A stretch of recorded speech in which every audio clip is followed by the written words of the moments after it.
To me, it's fitting that the one-year anniversary of the hiring of Eric Musselman at Arkansas comes just days after we all learned that Eddie Sutton will now go into the Naismith Memorial Basketball Hall of Fame. More than any other basketball coach I've covered, Musselman reminds me of Sutton, who was in his second year at Arkansas when I arrived. Like Sutton, Coach Muss is a practice guy. To him, games are won or lost on the practice floor before they're ever played. There is a different approach for every opponent, and you must know your opponent backward and forward, upside down, and right side up. Musselman mirrors Sutton's desire to keep fans in the loop. Sutton would encourage the media to cover his practices and report what we saw.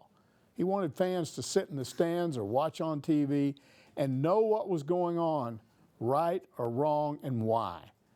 Educate the fan base, Sutton always said. Educated fans are better fans. Now, Musselman does it a little bit differently. He uses university cameras to show what he's doing in practice, and he posts it on Facebook and Twitter. But the idea is the same, and so are the press conferences. Sometimes when I listen to Musselman before a game or after a game, an image of Eddie Sutton pops into my head. Sutton talks specifics, X's and O's, sometimes in great detail. I'd find myself going back to video a day or two later of that press conference just to make sure I understood some of the points he was making. Now, Eric Musselman did the same thing this past season.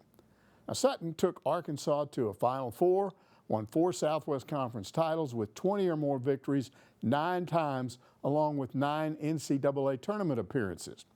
The SEC is much tougher than the old Southwest Conference, so is the SEC tournament. So we'll have to see if Musselman can approach or equal what Sutton accomplished. Hog fans would love it if someday Coach Muss could join Sutton and Nolan Richardson in the Hall of Fame. Am I getting ahead of things? Sure I am, but what's wrong with thinking big? Eric Musselman was born to think big.